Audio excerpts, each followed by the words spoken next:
बर्बाद करके तुम मुझसे क्या उम्मीद लगा दी? तारीफें, ताने नहीं, तारीफें मिलेंगी। तो तुमने सच जान के क्या क्या किया तुमने? सच जान के तुम भाग गए।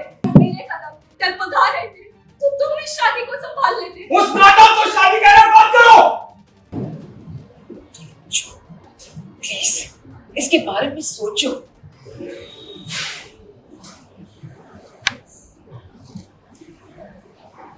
सब्सक्राइब करें इंडिया फोरम्स हिंदी को और घंटी के निशान को दबाएं ताज़ा खबरों के लिए।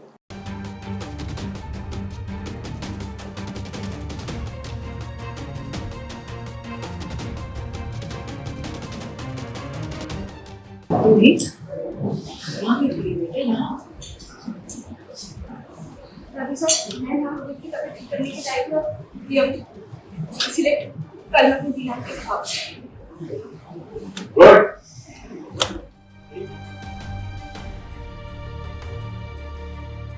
बर्बाद करके तुम मुझसे क्या उम्मीद लगा दी?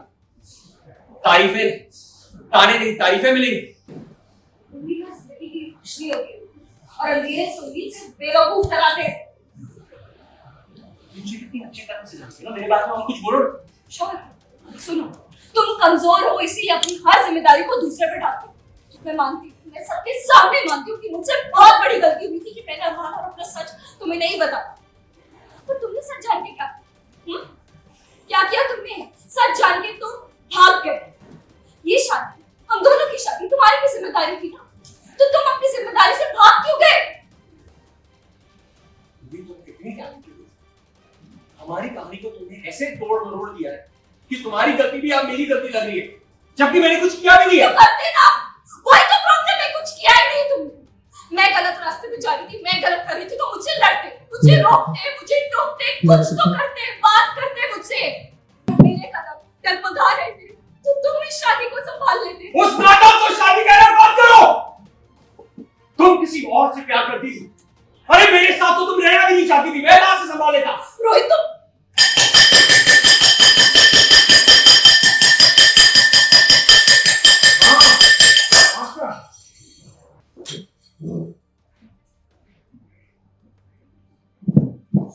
में असली बात गुम हो जाती। ये सब लोग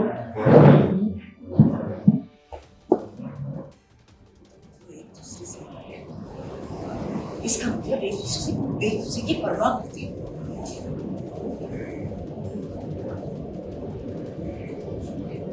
जिस रिश्ते में उस रिश्ते में उम्मीद होती है। हमें तो लगता है कि तुम दोनों की शादी को एक और मौका देना चाहिए।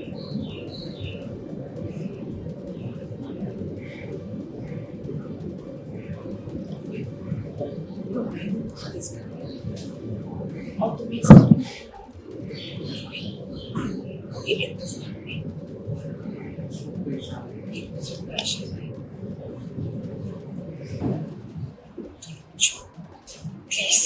इसके बारे में सोचो।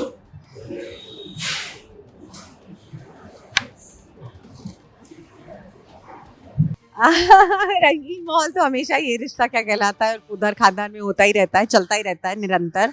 लेकिन अभी कबड्डी का खेल खत्म हुआ है, खुशी का एक जो माहौल था उसमें फिर से पानी फिर गया है। बिकॉज यहाँ पे रोहित जो है वो फिर से नाराज़ हो जाता है रूही के प्रति, और वो देखता है कि रूही का झुकाव जो है उसको ऐसा महसूस होता है कि वो अभी भी अरमान की तरफ है, और वो रूही पे झड़प देता है, उसे बोलता है कि तुम्हें अगर किसी की चोट पे मरहम लगाना है तो उस पे लगाओ जिस पे तुम पहले लगाती थी।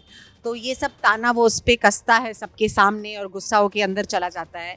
और यहाँ फिर हम खाने की टेबल पर सब लोग हैं, वहाँ पर भी वो माहौल थोड़ा गंभीर है। अरमान और रोहित एक दूसरे को देख नहीं रहे हैं, खाना खाना नहीं चाहते हैं। मैं रोहित को परोस रही हूँ, मनीषा अरमान को खाना डाल रही है, लेकिन दोनों नहीं खाना चाहते हैं खाना। और वहीं से रूही आती है तो मासा उसे बुलाती हैं, और कैसे रूही जो बोलती है कि मैं अब इस घर को छोड़ के जा रही हूँ क्योंकि मैं सिर्फ यहाँ पर आई थी ताकि रोहित ठीक हो जाए, और अब वो ठीक है। तो यहाँ पर रोहित झड़पने लगता है और उस पर गुस्सा हो जाता है, वो भी उस पर उनकी दोनों की तू मैंने होने लगती है। और वहाँ पे मासा फिर इंट्रूड करती है कि देखो तुम दोनों अगर अभी लड़ रहे हो तो इसका मतलब कहीं ना कहीं तुम दोनों के प्रति, एक दूसरे के प्रति प्यार है तुम्हारे अंदर। तो ये है, तो ये अभी ड्रामा जो चल रहा है। और यहाँ पर विद्या की दुविधा ये है कि वो चाहती है कि ये सब तो ठीक है लेकिन दोनों भाई जो हैं वो एक दूसरे से नाराज़ ना रहें, को वो दोनों एक साथ हो जाएं जैसे पहले थे। एक दिल दो दिल एक जान टाइप्स वैसे हो जाए जो उनका पहले था, एक संबंध, एक रिश्ता जो अब नहीं है। दोनों एक दूसरे को देखते नहीं हैं, आंखें नहीं मिलाते हैं, झड़पते हैं, नाराज़ हो जाते हैं। तो वो सब चल रहा है। और यहाँ पर अरमान जो है वो बहुत ही दुखी है कि मेरा छोटा भाई ऐसा क्यों कर रहा है, क्यों खफा है मुझसे। जो हो गया सो हो गया, गलती हो गई, लेकिन आगे बढ़ते हैं, चीज़ों को सुधारते हैं। और वहीं रोहित जो है वो कहीं ना कहीं अरमान को ब्लेम करता है कि जो कुछ भी अभी हो रहा है, जो भी सिचुएशन में हम सब हैं, मैं रूही जिस सिचुएशन में, मेरी शादी, आपकी शादी जिस सिचुएशन में है, वो सिर्फ इसी वजह से है क्योंकि आपने गलत किया। तो यहाँ पर विद्या और माधव भी जो है वो कहीं ना कहीं एक दुविधा में है कि क्या करें हम कि हमारे बेटे जो है उनमें सुलह हो जाए। और वही जद्दोजहद से सारी पूरा परिवार चल रहा है। तो ये अभी हो रहा है यहाँ पर।